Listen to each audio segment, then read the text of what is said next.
സുഹൃത്തുക്കളെ, അക്രമവും കൊലവിളിയും ഒന്നിനും പരിഹാരമല്ല.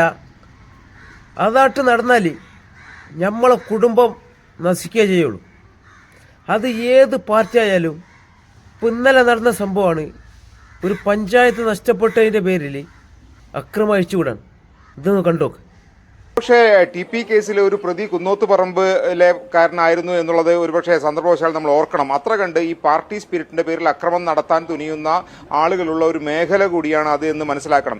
ഇതിപ്പോൾ നമ്മൾ ചില കലാപങ്ങൾ ചിത്രീകരിക്കുന്ന സിനിമയിലൊക്കെ കാണുന്നത് പോലെ വടിവാളുമായി ഒരു സംഘം ഇങ്ങനെ തെരുവിലൂടെ നടന്നു പോവുകയാണ്. കാണുന്ന ഇടത്തൊക്കെ ചില ഗുജറാത്ത് കലാപകാലത്തെ ചില ദൃശ്യങ്ങളിലൊക്കെ നമ്മൾ ഇപ്പോൾ കണ്ട് മരവിച്ചു പോയതാണ്. അതുപോലെയുള്ള ഒരു സംഭവമാണ് കേരളത്തിൽ നടക്കുന്നത്. ഒരു ഒട്ടേറെ പേരടങ്ങുന്ന ഒരു സംഘം വടിവാളുമായി നടന്നു പോകുന്നു. അവർ തലയിൽ കാവിത്തുണിയെല്ലാം മറിച്ച് ചുവന്ന തുണിയാണ് ചുറ്റിയിരിക്കുന്നത്. അങ്ങനെ നടക്കുന്നു. അവിടെയുള്ള വളരെ നിസ്സഹായരായിരിക്കുന്ന മനുഷ്യരെ വെട്ടാൻ ശ്രമിക്കുന്നു. അവരെന്തോ പറഞ്ഞു ഒഴിഞ്ഞു മാറുമ്പോൾ പകരം അവിടെ ഉണ്ടായിരുന്ന കാറിന് വെട്ടി കലിപ്പ് തീർക്കുന്നു. തുടർന്ന് അരിശം തീരാതെ അവിടെയുള്ള ഒട്ടേറെ വീടുകൾക്കകത്തേക്ക് പാഞ്ഞു ചെല്ലുന്നു. അവിടെയൊക്കെ പരിശോധിക്കുന്നു. ചിലയിടങ്ങളിലേക്ക് സ്ഫോടക വസ്തു എറിയുന്നു. ആൾക്കൂട്ടത്തിനിടയിലേക്ക് ഈ വടിവാളുമായി ചെന്ന് അവരെയൊക്കെ ആക്രമിക്കാൻ ശ്രമിക്കുന്നു. അവരെ പിരിച്ചുവിടാനുള്ള കാര്യങ്ങൾ ചെയ്യുന്നു. 11-9 എന്ന നിലയിൽ കുന്നോത്തുപറമ്പ് പഞ്ചായത്ത് LDFന് നഷ്ടപ്പെട്ടതിന്റെ ചൊരുക്ക് തീർക്കാനുള്ള ഒരു അക്രമം അഴിച്ചുവിടുന്ന കൃത്യമായിട്ടൊരു മാഫിയ സംവിധാനത്തിൽ പ്രവർത്തിക്കുന്നത് പോലെ തോന്നിക്കുന്ന ഒരു ആൾക്കൂട്ടത്തിന്റെ ഒരു വലിയ ഹൂളിഗൻ ആക്രമണമാണ് ഒരുപക്ഷെ അവിടെ നടന്നിരിക്കുന്നത്. ഇത് ഒരുപക്ഷെ കണ്ണൂർ ജില്ലയിലെ പല കാലത്തുള്ള പ്രവണതകളിൽ ഒന്നാണ്. അതൊക്കെ അടങ്ങി എന്ന് നമ്മൾ ഒരുപക്ഷെ ധരിച്ചിരിക്കുകയായിരുന്നു കഴിഞ്ഞ കുറച്ചു കാലമായി. പക്ഷെ ഒരു തെരഞ്ഞെടുപ്പ് തോൽവിയോടുകൂടി പുറത്തിറങ്ങി ഇങ്ങനെ ഭീതിപ്പെടുത്തി ഭീകരതയുടെ അന്തരീക്ഷം സൃഷ്ടിച്ച് ആളുകളെ പച്ചക്ക് വെട്ടാൻ പോകുന്നതിന്റെ ദൃശ്യങ്ങളൊക്കെയാണ് പുറത്തു വന്നിരിക്കുന്നത്. ഒരുപക്ഷെ ഒരു ജനാധിപത്യ പാർട്ടിക്ക് എത്ര ഭൂഷണമായ ഒരു കാര്യമാണിതെന്ന് നമുക്ക് പറയാൻ പോലും ഊഹിക്കാൻ പോലും കഴിയാത്ത രീതിയിൽ അത്രക്ക് ഭീകരമായ കാര്യങ്ങളാണ് ഈ അടിയുണ്ടാക്കുന്ന ആൾക്കാരോട് എനിക്ക് പറയാനുള്ളത്. നമ്മൾ പണിയെടുത്താലേ നമ്മളെ കുടുംബത്തിന് ജീവിക്കാൻ കഴിയുള്ളൂ. നമ്മൾ ഈ അടിപിടി പെട്ടാൽ നമ്മളെ കുടുംബത്തിന് പോയി. ഇന്ന് ചിലപ്പോൾ നമ്മൾ പവറുള്ള ആളായിരിക്കും, നമ്മളടിക്കും. 5 കൊല്ലം 10 കൊല്ലം മറിയാൻ ഒരു പണിയില്ല. അത് കഴിഞ്ഞ് നമ്മൾ അടി കൊടുത്ത ആളെ മക്കളോ അനിയന്മാരോ വലുതായി ലാസ്റ്റ് ഞമ്മക്കും അടി കിട്ടും. വെറുതെ എന്തിന് അടിപിടിക്ക് പോണേ? പാർട്ടി അനുഭാവികളാണെങ്കിൽ പാർട്ടിക്ക് ഒരു വോട്ട് ചെയ്യാം. അത് കഴിഞ്ഞ് വെറുതെ പാർട്ടിക്ക് വേണ്ടി അടി ഉണ്ടാക്കിയാൽ ആരൊന്നും തരില്ല. നേതാക്കന്മാർ അവരുടെ കീശ വീർപ്പിച്ച് അവരുടെ മക്കളെല്ലാം കോടീശ്വരന്മാരാക്കാന്നല്ലാതെ ഞമ്മക്കൊന്നും കിട്ടില്ല.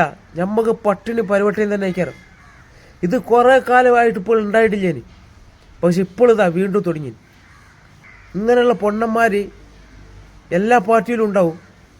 പക്ഷെ ഇത് ഭയങ്കര ബുദ്ധിയില്ലായ്മയാണ്. പോലീസുകാരെല്ലാം നോക്കി നിൽക്കുകയാണ്. ഇന്ന് നമ്മൾ ചെയ്താൽ നാളെ ഞമ്മക്കും കിട്ടും, ഏത് പാർട്ടി ആയാലും. അതിന് വെറുതെ എന്തിനിങ്ങനെ പ്രശ്നം ഉണ്ടാക്കണേ? ജയവും തോൽവിയെല്ലാം ഉണ്ടാവും തിരഞ്ഞെടുപ്പിൽ. അത് അതിൻ്റേതായ സ്പിരിറ്റിലെടുത്തിട്ട് അടുത്തത് ജയിക്കാനുള്ള വഴി നോക്കലാണ്. അല്ലാതെ ഇങ്ങനെ അക്രമമായിട്ട് നടന്നാൽ പിന്നെ അടുത്ത തിരഞ്ഞെടുപ്പ് ജയിക്കാൻ കഴിയും? വിവേകപൂർവ്വം നമ്മൾ കൈകാര്യം ചെയ്യണമല്ലോ.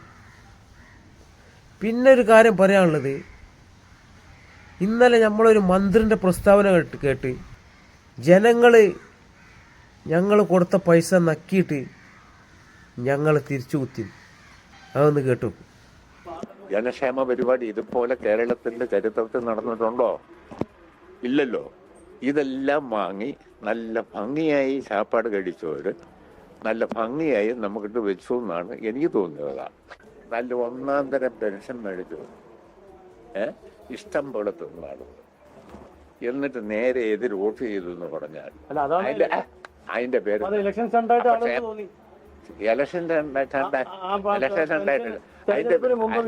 അതിന്റെ പേര് ഇതുമായിട്ട് പറപ്പും കൊടിയെന്ന് പറയും. ചാപ്പാട് കഴിച്ചാലേ നിങ്ങൾ എനിക്കൊരു ചായ മേടിച്ചു തന്നാണ്. അതിന്റെ ഒരു മര്യാദ ഞാൻ തോൽവിയേക്കാൾ വലിയ അപമാനമായി മാറുകയാണ് MM മണിയുടെ ഈ പരിഹാസവും പ്രതികരണവും. ജനങ്ങളെ അപമാനിക്കുകയാണ്, വോട്ടർമാരെ അപമാനിക്കുകയാണ് ഒരു MLA. വിനു, MM മണിയെ പറഞ്ഞ് വീട്ടിൽ വിടുകയാണ് ഇപ്പോൾ CPM ചെയ്യേണ്ടത്. കാരണം ഒരു ജനവിധിയുടെ മുന്നിൽ ഇത്രത്തോളം ജനങ്ങളെ അപമാനിക്കല്ല. നേരത്തെ നമ്മൾ ഇതിന്റെ വാർത്ത വന്നപ്പോൾ ഇത്രയും പ്രതീക്ഷിച്ചില്ല. ഇങ്ങനെ പറയുന്നവരോടും ഇതേ ചിന്താഗതി ഉള്ളവരോടും എനിക്ക് പറയാനുള്ളത്, മന്ത്രിമാരായാലും MLA മാരായാലും ഏത് ഉദ്യോഗസ്ഥന്മാരായാലും അവരുടെ തറവാട്ടിൽ നിന്നല്ല ഈ പൈസ നമുക്ക് പെൻഷനായാലും എന്ത് ആനുകൂല്യം തരണേ. അത് നമ്മളെ പൈസ ആണ്, ജനങ്ങളെ പൈസ. ഞങ്ങളെ പണിക്കാരാണ് ഈ മന്ത്രിമാരും ഉദ്യോഗസ്ഥരും MLA-മാരെല്ലാം. ജനങ്ങൾ പണിക്ക് നിർത്തിയിട്ടാണ് വരാൻ. ഇവർക്ക് ശമ്പളം കൊടുക്കണത് നമ്മളാണ്. അങ്ങനത്തെ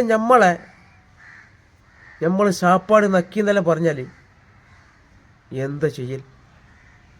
അങ്ങനൊന്നും പറയരുത്. ഞങ്ങളെ പണിക്കാരാണ് നിങ്ങൾ, അത് നിങ്ങൾ ഓർമ്മ വെച്ചോ. അതിന് ആരായാലും ഏത് പാർട്ടിക്കാരായാലും അത് ഓർത്താൽ നന്ന്. പ്രധാനമന്ത്രി മുതൽ താഴോട്ടുള്ള എല്ലാ ഉദ്യോഗസ്ഥന്മാരും. ഈ വീഡിയോ ഇഷ്ടപ്പെട്ടെങ്കിൽ ലൈക്ക്, ഷെയർ, കമൻറ്റ് ചെയ്യാം.